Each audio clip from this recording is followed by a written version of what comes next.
makan bergizi gratis itu adalah investasi yang terbaik yang bisa dilakukan oleh suatu negara. Ini yang namanya program MBG ini program apa sih? Saya bingung. Lo orang dimakan lantas keluar di WC katanya investasi. Come on man. Ini dari mana sekolahnya? Nah sekarang yang menjadi kaitannya dengan MBG adalah kembali lagi budget kita 335 triliun loh, ya, untuk masuk ke perut kemudian keluar di toilet. Investasi apa saya tanya?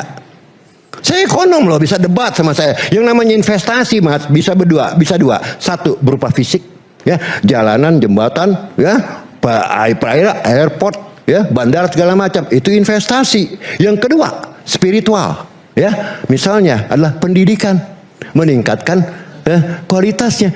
Itu pun menjadi pertanyaan Mas Aiman, gizinya dari mana dengan budget 8.000? Jadi begini ya, kalau saudara tidak suka dengan 2-3 orang, jangan merusak seluruh bangsa. Kalau tidak suka sama Prabowo, silahkan. Jadi kelompok-kelompok ini sadar atau tidak sadar, saya yakin mereka dikendalikan oleh kekuatan asing. Saya ekonom, saya tidak berpartai politik. Saya tidak berpihak kepada siapapun juga. Ya, Anda boleh cek apakah saya terkait dengan partai politik atau tidak. Ya, Anda bisa cek. Kalau numbers mengatakan 3, apakah saya harus bilang 5? Ini kan lucu. As if you suggest me to do that. Inflasi udah 4,5% bos. Itu 2% di atas range 2,5%. Ini bisa di atas 3,5% dan itu ucapan Purbaya sendiri. Kalau harga minyak 90 terus, kita mungkin threshold yang diakui oleh DPR 3%, ya, defisit kita ya dari GDP ini bisa loncat ke 3,6%. Itu kata-kata Purbaya loh. Menteri Keuangan Purbaya terus memantau pergerakan harga minyak mentah dunia akibat meningkatnya ketegangan militer di kawasan Timur Tengah. Ia menilai apabila harga crude oil tembus $92 per barel, berpotensi memperlebar defisit APBN mencapai 3,67%. Purbaya menambahkan pihaknya memiliki opsi untuk melakukan penghematan anggaran. Ia mencontohkan penghematan belanja tak strategis dari program makan bergizi gratis berpotensi disesuaikan ulang. Namun jika tekanan terhadap APBN sudah terlalu besar, maka Purbaya tak menutup kemungkinan untuk membagi beban tersebut dengan masyarakat. Yang berarti ada potensi kenaikan harga BBM subsidi. Yang jelas kita udah eksersis sampai kalau harga minyak naik ke $92 per barrel, apa dampaknya ke defisit. Kalau nggak diapain, defisit kita naik ke 3,6% kalau nggak salah dari PDB. Kalau emang anggarannya nggak kuat sekali, nggak ada jalan lain ya kita share dengan masyarakat sebagian. Artinya ada kenaikan BBM kalau memang harganya tinggi sekali dan anggarannya udah nggak tahan lagi.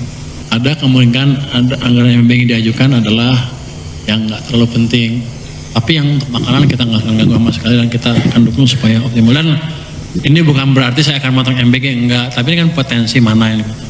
Nah sekarang pertanyaannya, seandainya harga minyak sustainable ya di 90 ya, bahwa kita Mas Aiman, kita harus memilih Purbaya. Apakah meneruskan BBM subsidi atau meneruskan MBG? Gitu kan ya? Ini nggak bisa lain karena ada constraint-nya. Saya yakin Pak Purbaya tahu itu sebagai ekonom, ya, bahwa dia tidak bisa meneruskan MBG. Karena ada constraint, kita perlu lebih dari 300 triliun loh untuk BBM subsidi seandainya harga minyak di 90. Cuman masalahnya dia nggak punya guts untuk ngomong itu. Dia ekonom, saya sama-sama di Dana Reksa lama. Before I move to BAI sebagai chief economist. Right, dia masih stay di Dana Reksa. Semua ekonom sebodoh apapun paham. Cuman masalahnya, lu berani gak ngomong? Ingat loh, saya berkata bahwa you should be cautious udah dari setahun yang lalu. Exactly. Ya kan? Bukan baru sekarang bos. Tapi kenapa pemerintah tidak mendengarkan? Kan itu problemnya. Sekarang karena mereka tidak mendengarkan, market panik, saya disuruh bilang, oh ngomongnya asik dong. Kan lucu. Saya udah ngomong tidak asik dari setahun yang lalu. Kita buktikan kita tidak berlindung di belakang peraturan. Kita tidak berlindung di belakang sistem yang sudah berjalan. Kita menghadapi kesulitan dengan sikap kita ingin mengatasi kesulitan. Kita harus berani mengatasi kesulitan.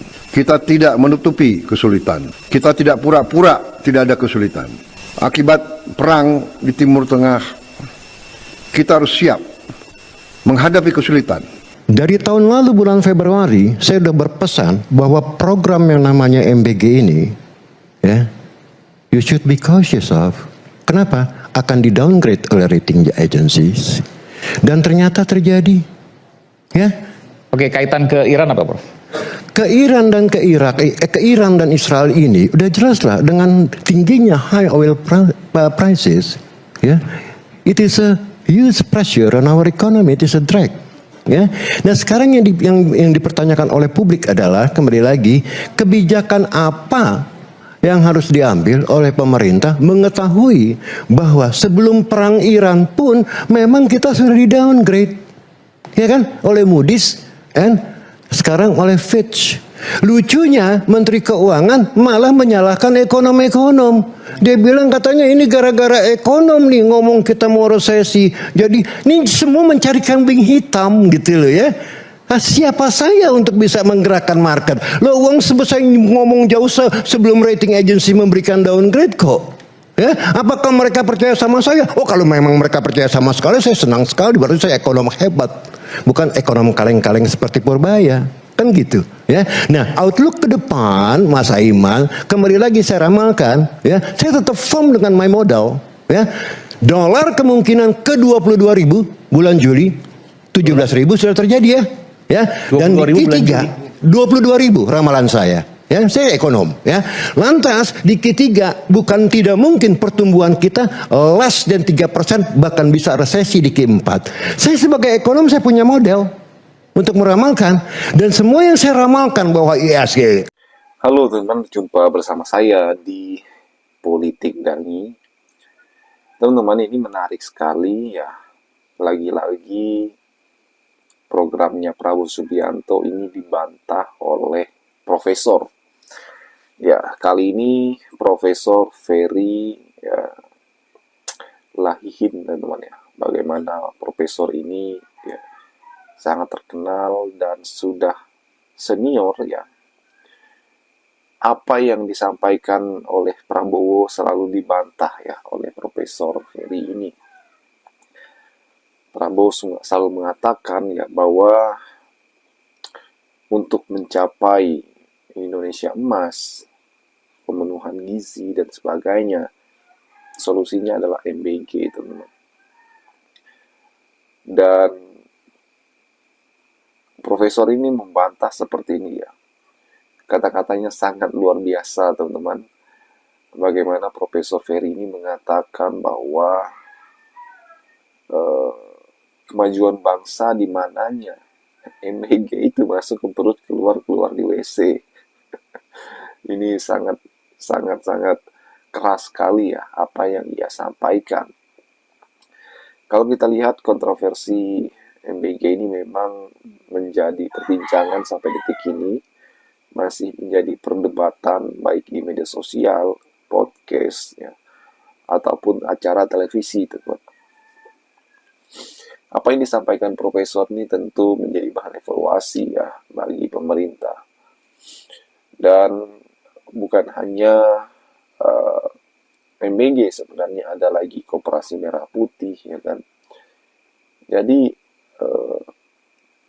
Prabowo selalu membanggakan MBG ini ya teman-teman, sebagai program yang bisa membuat Indonesia maju ke depan ya melalui generasi-generasi mudanya. Namun banyak sekali masyarakat yang kemudian mengeluh juga ya tentang menu ya, tentang porsi dan sebagainya. Dan kemudian Prabowo pernah juga mengatakan bahwa MBG ini solusi lapangan pekerjaan. Prabowo mengklaim bahwa 1 juta lapangan pekerjaan sudah tercipta dari MBG. Dan ini membuat Prabowo bangga, teman-teman. Dan apa yang terjadi saat ini ya kita nikmati sampai 5 tahun ke depan, ya kan? Kalau periode kedua Prabowo berlanjut, ya mungkin program ini akan berlanjut lagi, teman-teman. Tergantung orang yang memilihnya. Bagaimana menurut kalian?